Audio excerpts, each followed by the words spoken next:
YouTube advice is everywhere, but after monetizing my own channel, I realized that most of it is terrible, will waste your time and could actually hurt your chances. So in this video, I'm going to expose the worst YouTube advice that you need to ignore as a small creator. And for each one, I'm going to share what you should actually do instead. So let's jump straight into the first piece of advice that nearly broke me when I first started my channel. Posting every day. A lot of new creators are told that they need to upload to YouTube every day if they want to succeed. But when it comes to making videos that people actually want to watch, posting as much content as humanly possible makes no sense at all. While it's true that the algorithm does reward consistent uploads, consistency does not mean daily or even weekly videos. Consistency is actually just posting to a schedule that you can stick to long term while continuing to improve your content. And for most people with a busy life or a 9 to 5, once a week is more than enough. And that's exactly how I monetized my channel in just 5 months. Because YouTube doesn't care how often you upload. All it cares about is that your viewers enjoy your content. And it's far easier to make good videos if you slow down and focus on quality, not quantity. One video per week that people actually enjoy and watch to the end is worth far more than 5 rushed videos that hardly anyone watches. Find a schedule that fits your life that you can stick to without becoming a stranger to your family and friends. And before long, if you put in the work and continue to improve, you will see results. Now, the next piece of advice you're going to see all the time, and that's just to copy what's working or going viral right now. And when you see a big channel blowing up, it's easy to think that if you just do what they do, then you'll see results. And that is a huge mistake for smaller channels. While taking inspiration from bigger channels or viral videos is fine, you need to make sure that you're doing it in the right way. Because there are already millions of channels trying to copy other people. And without your own unique voice on your content, people have got no reason whatsoever to watch your version of a viral video. So what should you do instead? Well, instead of copying a viral video or a bigger channel, do what most people aren't prepared to do and actually understand what made that video successful in the first place. The next time you watch a video that's got thousands of views, I want you to ask yourself 3 questions. What made you click on the thumbnail? What was it about the intro that kept you watching? And why did you end up watching that video all the way to the end? Then use what you've learned to create your own content in your own style using your own voice, making something that only you could make, because that is what people are actually going to subscribe to your channel for. You.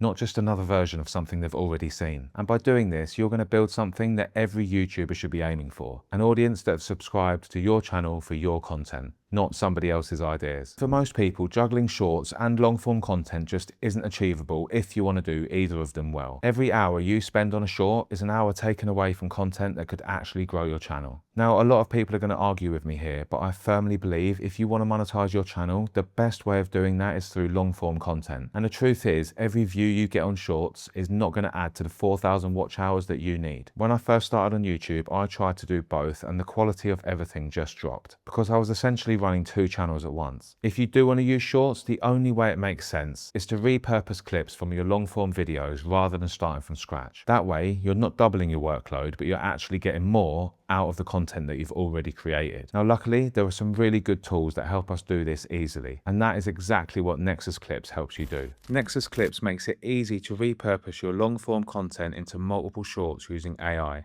You just connect your channel, upload your video, and its advanced AI highlights the moments most likely to go viral. From there, it creates loads of clips that you can share across YouTube and other platforms. It even adds customizable subtitles, so your clips are ready to upload straight away. Nexus Clips can save you time and help you grow faster. So check out the link in my description and use the code JB for an exclusive 10% discount today. And thank you to Nexus Clips for sponsoring this video. One of the most common pieces of YouTube advice that you're going to see that drives me absolutely wild is to stuff your description with keywords and to add hashtags to the end of your videos. It sounds like a quick win for more views, but the truth is it just doesn't work. And YouTube hasn't worked that way for a long time. These days, YouTube knows exactly what your video is about the minute it finishes processing. Hashtags and keywords are just not how it decides who it's going to show your video to. So forget about hashtags, forget about keyword stuffing. Give YouTube what it actually cares about: viewer satisfaction. Now, I know that's easier said than done,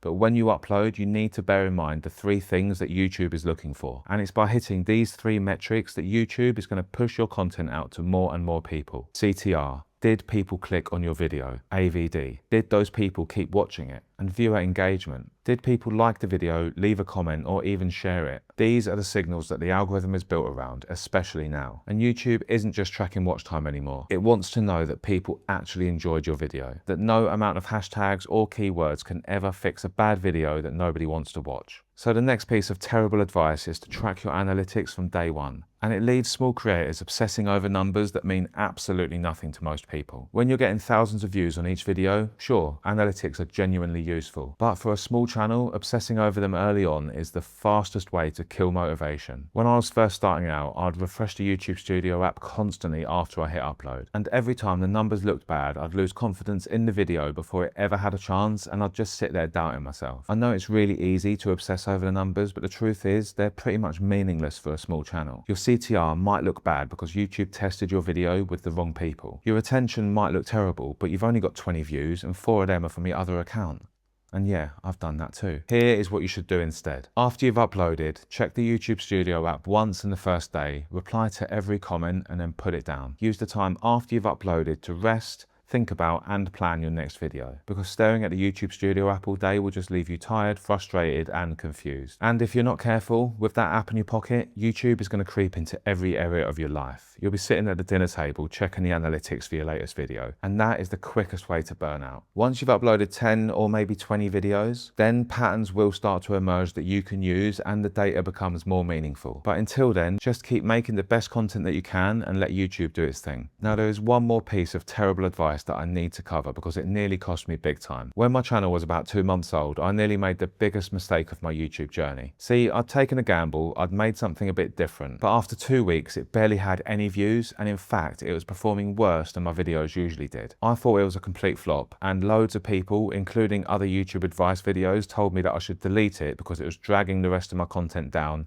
and it could actually harm my channel. I'm so glad that I ignored that advice, because a couple of days later I woke up to 5,000 views and 300 new comments, which was absolutely massive for my channel at the time. And even better, over the next week or so, that video climbed to over 17,000 views and gained me over 500 subscribers. And it's that video that really gave me the push I needed as a small channel. Just think, if I'd deleted that video, I would have missed out on all of that growth. See, what I didn't realize about YouTube at the time is that videos can blow up randomly, weeks or even months after you've uploaded them, because YouTube's algorithm is constantly testing content with new audiences. So just because your video didn't perform well in the first 48 hours or a couple of weeks even, it doesn't mean that it won't do well later. So give every video that you make a chance and never delete it, even if you think it's terrible. The chances are other people won't. Look, there's no shortage of YouTube advice out there, but a lot of it is outdated, oversimplified, or aimed at channels that already have an audience. The truth is, there is no amount of advice that will ever make up for experience and practice, but there are lessons that you can learn from other creators.